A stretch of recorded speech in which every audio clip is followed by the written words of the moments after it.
হে WhatsApp guys, কেমন আছো সবাই? আশা করি সবাই খুব ভালো আছো। অবশেষে ফাইনালি 7 দিন পরে আমরা টোকিও রিভেঞ্জার্স, শুধুমাত্র টোকিও রিভেঞ্জার্স নয়, অনলি জাপানের চ্যানেলটা আমার ভয়েসে আবার কন্টিনিউ করতে চলেছি। আমি তোমাদেরকে কথা দিয়েছিলাম যে আমরা কোনো স্পন্সরশিপ পাই বা না পাই, নতুন কোনো ডিল হোক বা না হোক, আমরা টোকিও রিভেঞ্জার্স অবশ্যই শেষ করব। আর সেই হিসেবে আমরা এটা এনেছি। আর তাছাড়া আরেকটা ব্যাপার রয়েছে কি, আমি এখন 4টা চ্যানেল মেনটেন করতে পারি না, এই জন্য এই চ্যানেলটা আমি এমনিতেই বাদ দেবো। তবে তারপরেও টোকিও রিভেঞ্জার্সটা শেষ করে তারপরে বাদ দেবো আর কি। আর যদি কন্ট্যাক্ট আসো তারপর আমি থাকবো না, তোমাদের ভাবি থাকবে। তোমাদের ভাবি তোমাদেরকে রোমান্টিক যে এনিমে গুলো থাকে সেগুলো এক্সপ্লেন করে শোনাবে বা সেগুলোর গল্প বলবে, বা যেই ধরনের গল্প তোমরা শুনতে চাও। তবে সবচেয়ে বেটার হয়, আমরা তো জাপানিজ এনিমে দেখি, আমরা চাইনিজ যে এনিমে গুলো রয়েছে যেগুলো কিন্তু জাপানিজ এনিমের চেয়ে কাহিনী মোটেও খারাপ না। খালি সমস্যা হচ্ছে একটা অনেক বড় এনিমে হয়ে থাকে, ওগুলো দেখা যায় 2, 4, 5 পর্ব দেখার পরে বাকি পর্ব তোমরা ওই হিন্দি চ্যানেল থেকে দেখে নাও, এর জন্য পরে আর চালানো যায় না। মানে যেটা হোক, আমরা একটা কিছু কন্টিনিউ এখানে করবো আর কি, চ্যানেলটা সেল না করে। তোমার বাড়তি কথা না বলে চলো আমরা ভিডিও স্টার্ট করি। তো সিজন 1 এর লাস্টে কি হয়েছিল তোমাদের মনে আছে? কিছুটা মনে করে দিই আমি। সিজন 1 এর লাস্টে আমরা দেখেছিলাম যে তাকেমিচি ড্রাকেনকে বাঁচিয়ে নেয়, কিন্তু বাজিকে লাস্টে বাঁচাতে পারে না, বাজির মৃত্যু হয়ে যায়। আর সেখানেই বালহালা আর্ক শেষ হয়ে যায়। আর তারপর সে যখন বর্তমানে আসে, সে দেখতে পায় যে সে বর্তমানে টোমনের অনেক উপরের লেভেলের একজন এক্সিকিউটিভ হয়ে গিয়েছে, আই মিন ফার্স্ট ডিভিশনের ক্যাপ্টেন হয়ে গিয়েছে। এবং আমরা দেখতে পাই ও যখন ভেতরে ঢোকে, বর্তমানে সবাইকে সম্মান করছিল। শুধুমাত্র তাই না, ও যখন ভেতরে যায় সেখানে পুরাতন গ্যাং এর মেম্বারদের সাথে নতুন কিছু গ্যাং মেম্বাররাও ছিল, যারা ছিল ব্ল্যাক ড্রাগন নামের আরেকটা গ্যাং এর মেম্বার, যারা টোমানের সাথে যোগ দিয়েছে। এবং ওই মিটিং এ কিন্তু পুরনো মেম্বার হিসেবে আমরা পাচিনদের দেখেছিলাম, আর নতুন মেম্বার হিসেবে শিশুইনো, হাজিনো, ওদের আর চেনার দরকার নেই, হাকাইকে দেখেছিলাম। হাকাইকে কাজে লাগতে পারে আর কি। তো যাই হোক, এখানে আমরা জানতে পারি যে কিসাকি এখন সর্বোচ্চ লেভেলে রয়েছে এবং সে সচরাচর কোনো মিটিং এ আসে না, কিন্তু আজকে সে কোনো কারণে মিটিং এসেছে। আর এই কারণটা হচ্ছে সে জানতে পেরেছে যে তাদের দলের মধ্যে কোনো একটা বিশ্বাসঘাতক রয়েছে, যে দলের খবরগুলো বাইরে দিচ্ছে এবং এই কারণে তাদের প্রচুর লস হচ্ছে ব্যবসায়। তো তাকে খুঁজে বের করতেই মূলত কিসাকি এখানে এসেছে। আর তারপরে আমরা দেখতে পাই কিসাকি করে কি, চিফু এবং তাকেমিচিকে নিজের সাথে করে নিয়ে যায় আলাদা একটা রুমে এবং ওদেরকে প্রথমে প্রচুর মদ খাওয়ায়, মজা করে। আর তারপর কিসাকি ওদের কাছে ক্ষমা চায় এবং বলে, আমি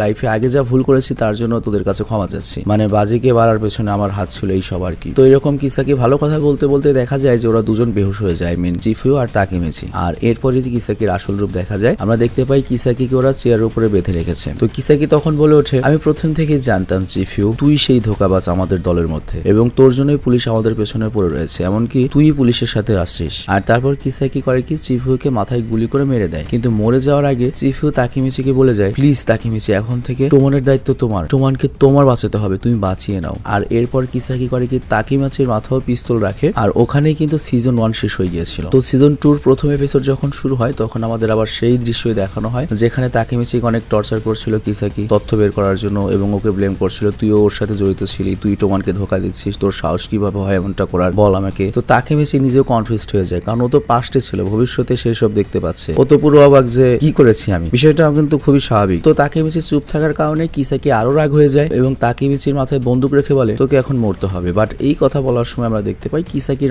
চোখে পানি চলে আসে। আর এরপর বলে, গুড বাই মাই হিরো। তো তখন আমরা কিন্তু কনফিউজড হয়ে গিয়েছিলাম যে কিসাকি যদি তাকেমিচিকে মেরে ফেলবে তাহলে কিসাকির চোখে পানি কেন আর হিরো বলছে কেন? তো এর উত্তর আমরা কখন পাবো আমরা জানি না। তো যাই হোক, এরপর কিসাকি যখন তাকেমিচিকে গুলি করতেই যাচ্ছিল তখনই সেখানে বিদ্যুৎ চলে যায়, মানে কেউ পাওয়ার কাট করে দিয়েছে এবং আমরা জানতে পারি তাকেমিচিকে বাঁচিয়ে নেওয়া হয়েছে। আর এরপর তাকেমিচির যখন হুঁশ ফিরে, তাকেমিচি দেখতে পায় সে অন্য একটা জায়গায় রয়েছে, তার পায়ে ব্যান্ডেজ করা। আর তখন তাকেমিচির মনে পড়ে যে কিসাকি ওকে টর্চার করার সময় পায়ে গুলি করেছিল। আর তখন তাকেমিচি দেখতে পায় ওর সামনে লম্বা চুলের একজন মানুষ দাঁড়িয়ে রয়েছে। তো পেছন থেকে দেখে ওকে পুরো বাজির মতো লাগছিল, মানে আমরা যেখান থেকে ট্রান্সলেট করেছি ওখানে ওরকমই বলেছে, বাট আমার কাছ থেকে পেছন থেকে দেখে মনে হচ্ছিল মাইকির মতো অনেকটা। তো যাই হোক, এটা বাজি বা মাইকি কোনোটাই ছিল না, এটা ছিল হচ্ছে কাজুটোরা। তো তাকেমিচি কাজুটোরাকে দেখে অনেক খুশি হয়ে যায় এবং বলে, অনেক সময় হয়ে গিয়েছে তোমার সাথে আমার দেখা হয়নি। আর তখন তাকেমিচি রিয়েলাইজ করে কাজুটোরার তো খুনের দায়ে জেল হয়েছিল আর মাঝখানে 12 বছর চলে গিয়েছে, তার মানে কাজুটোরা অনেক আগে জেল থেকে মুক্ত পেয়েছে। কিন্তু তখন আমরা দেখতে পাই কাজুটোরা উল্টো তাকেমিচিকে ব্যাপক মারতে থাকে এবং তাকেমিচিকে মারতে মারতে নিচে ফেলে দেয়। আর কিছুক্ষণ মারার পরে তাকেমিচিকে বলে, তুমি কি জানো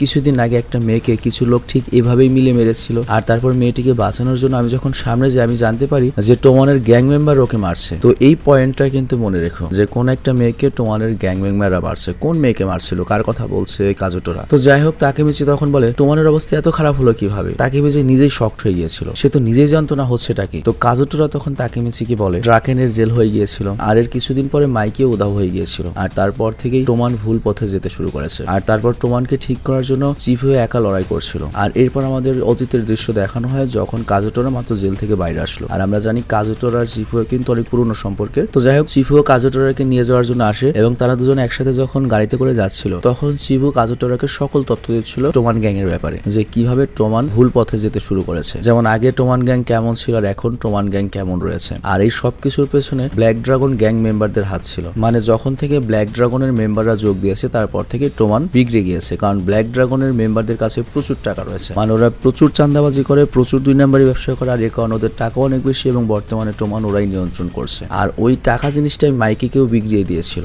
আর মূলত অদৃশ্যভাবে ব্ল্যাক ড্রাগনরাই পুরো টোমান গ্যাংকে কবজা করে রেখেছিল। আর এজন্য চিফু আর কাজুটোরার প্ল্যান ছিল যে ব্ল্যাক ড্রাগনের এই টাকার অহংকার তারা বন্ধ করে দেবে, মানে টাকার আশাটা তারা বন্ধ করে দেবে যাতে মাইকি ভালো হয়ে যায় এবং যে কোনো ভাবে ওরা ওই ব্ল্যাক গ্যাংকে টোমান থেকে বের করে দেবে। তো কাজুটোরার কাজ ছিল সে বাইরে থেকে শেষ করবে, আর চিফুর কাজ ছিল সে ভেতর থেকে তথ্য দেবে। কিন্তু এরই মধ্যে তাকিমিচি এমন একটা কিছু করে ফেলে যে কারণে তাকিমিচিকে বাঁচানোর চক্করে চিফুও নিজেই ধরা পড়ে যায়। আর তারপরে আমাদের আবারও তাকিমিচির দৃশ্য দেখানো হয়, যেখানে কাজুটোরা এই কথা বলছে যে তোর জন্য আমার কিছু যায় আসে না তাকিমিচি, আমি তো শুধুমাত্র চিফুকে বাঁচাতে সেখানে গিয়েছিলাম, কিন্তু আমি যখন সেখানে পৌঁছে গিয়েছি গিয়ে দেখি অনেক দেরি হয়ে গিয়েছে। আর তাছাড়া চিফু আর আমার সাথে আরেকজন হাত মিলিয়েছে, আর সে একজন পুলিশ অফিসার এবং সে আমাদের অনেক সাহায্য করতো ওই গ্যাংটাকে ধ্বংস করতে। আর তখনই তাকিমিচি আন্দাজ করতে পারে ওই পুলিশ অফিসারটা আর কেউ না, ওটা নাওটোই হবে, আই মিন হিনাতার ভাই। তো তাকিমিচি তখন জিজ্ঞাসা করে তাহলে কি তোমরা দুইজনই পুলিশ অফিসারকে সাহায্য করছো? তখন কাজুটোরা বলে হ্যাঁ, সে আমাদের সাহায্য করছে, আমরা ওকে সাহায্য করছি। তো এখানে কাজুটোরার তথ্য মোতাবেক তাকিমিচি এটা বুঝতে পারে যে এই টাইমলাইনে মাইকি নয় কিসাকির কারণে হিনাটা মারা গিয়েছে, মানে কিসাকি হিনাটাকে মারার অর্ডার দিয়েছিল এবং এই কারণে টোমানের মেম্বাররা হিনাটিকে মেরেছে। আর যেহেতু কিসাকি অনেক উপরের লেভেলের, এ কারণে কিসাকি হিনাটাকে মারার সময় উপস্থিতি ছিল না, সে জাস্ট মারিয়েছে। তো যাই হোক কাজুটোরা তখন বলে মাইকি খারাপ হওয়ার কারণ হচ্ছে এই টাকাটাই, কিন্তু হঠাৎ করে একসময় ওই গায়েব হয়ে যায়। আর আনুমানিক 1 মাস আগে মিসুটোও গায়েব হয়ে যায়। মিসুটোর কথা অবশ্যই মনে আছে, গত পর্বে দেখেছিলে, ছোট চুলটা আর কি, ওর আরেকটা নাম আছে ওনার টাকা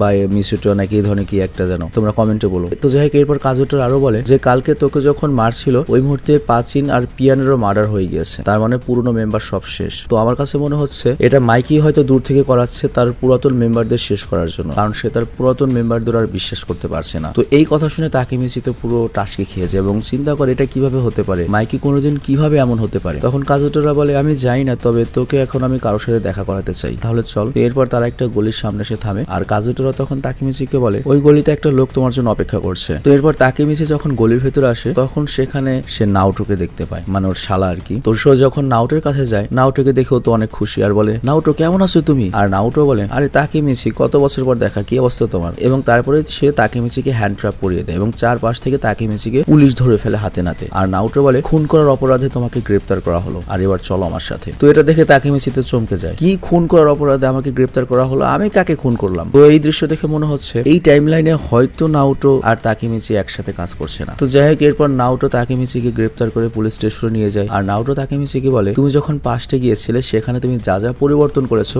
এই কারণে এই টাইমলাইনে এত মারাত্মক পরিবর্তন এসেছে যা কল্পনার বাইরে। তো এই কথা আমরা বুঝতে পারি যে না, নাওটো বাইরে কাউকে বুঝতে দেয়নি, বাট অ্যাকচুয়ালি নাওটো এখনো তাকিমিচির পুরো জিনিসটা মনে করতে পারে। আর ফিউচারে একমাত্র নাওটোই অতীতে গিয়ে তাকিমিচি কি পরিবর্তন করে আসে সেটা বুঝতে পারে। তো যাই হোক এখানে নাওটো বলে আগস্ট মাসের 10 তারিখে হিনাটার মৃত্যু হয়েছে। আর তারপর নাওটোর ল্যাপটপে একটা ভিডিও অন করে এবং তাকিমিচিকে দেখায় এবং বলে চিফিও লুকিয়ে লুকিয়ে ভিডিওটা করেছে আর এই ব্যাপারে এখনো কেউ যায় না। তো এই ভিডিও দেখে আমরা টাসকে খেয়ে যাই। আমরা তাকিমিচিকে দেখি যাকে পুরো মাফিয়া বসদের মতো লাগছে। তো তাকিমিচি তার পোলাপানদের ডেকে বলে এই আমরা একটা অর্ডার পেয়েছি ওপর থেকে, একটা মেয়েকে খুন করতে হবে, যা ওকে মেরে আয় আর পুরো ডিটেলস তোদেরকেও মুখে দিয়ে দেবে। তো যাই হোক এখানে তাকিমিচি যাকে অর্ডার দিচ্ছে খুন করার জন্য সেটা মূলত আকন ছিল, কিন্তু এদিকে আকনের স্ত্রী আবার প্রেগনেন্ট ছিল। তো এই জন্য সে তার স্ত্রীর সাথে থাকতে যাচ্ছিল, সেই মিশনটা করতে চায় না, বাট তাকিমিচি তাকে ধমক ধামক দিয়ে পাঠিয়ে দেয় এবং বলে তুই বুঝতে পারছিস না আমি তোকে অর্ডার দিয়েছি, যেটা বলেছি সেটাই কর, অতিরিক্ত কথা বলবি না। তো তাকিমিচি এই ভিডিও দেখে অবাক হয়ে যায় যে ও এত বড় ডেঞ্জারাস একটা কিছু হয়ে গিয়েছিল। আর তারপর নাওটো তাকিমিচিকে আরেকটা ভিডিও দেখায় আর সেই ভিডিওতে দেখা যায় তাকিমিচির আগে ফার্নিচার ভেঙে ফেলছে এবং সেই আগের তাকিমিচি নেই, পাগল পাগল তাকিমিচি হয়ে গিয়েছে। আর চিফিও তখন ওর কাছে গিয়ে ওকে শান্ত করার চেষ্টা করছে। তো অ্যাকচুয়ালি এই ভিডিওতে যেটা বোঝানো হয়েছে তাকিমিচি এর আগে যে মেয়েকে খুন করার অর্ডার দিয়েছিল সেটার কেউ নয় বরং হিনাটাই ছিল, ওর ভালোবাসা ছিল। এবং কিসাকির অর্ডার পেয়ে তাকিমিচি নিজ হাতে হিনাটাকে খুন করিয়েছে। অ্যাকচুয়ালি সে জানতো না যে সে কাকে খুন করছে বা কাকে খুন করার অর্ডার দিয়েছে, কিন্তু চিফিও লুকে এই ভিডিওগুলো করে রেখেছিল, এমনকি নাওটোর কাছ থেকে লুকিয়ে রেখেছিল মৃত্যুর আগ পর্যন্ত, কারণ সে তাকিমিচিকে এত ভালোবাসতো যে তাকিমিচিকে বাঁচাতে চেয়েছিল। তো এখানে আমরা বুঝতে পারি চিফিওকে বাঁচাতে গিয়ে তাকিমিচি মূলত দুই সাইড থেকে ফেসে গিয়েছিল। তো যাই হোক এরপর নাওটো বলে হিনাটার যখন মৃত্যু হয়েছিল তখন আমি ভেবেছিলাম যে এই কেসের আমি তদন্ত শুরু করব, আর তারপর আমি কাজুটো আর চিফুয়ার মাধ্যমে কনফার্ম হয় যে কিসাকি আসলে হিনাটার মৃত্যুর জন্য অর্ডার দিয়েছিল এবং আমরা কোনোভাবে কিসাকিকে ফাঁসাতে চেয়েছিলাম খুনের অপরাধে, কিন্তু সবকিছু উল্টো হয়ে যায়। এবং আমি দেখেছি তুমি যত পরিবর্তন করোই না কেন বরাবরই এই টাইমলাইনে আমি একজন পুলিশ অফিসার থাকি। আর এটার প্রমাণ তো তুমি নিজেই দেখতে পেয়েছো, তোমাকে আমি গ্রেপ্তার করে নিয়ে এসেছি।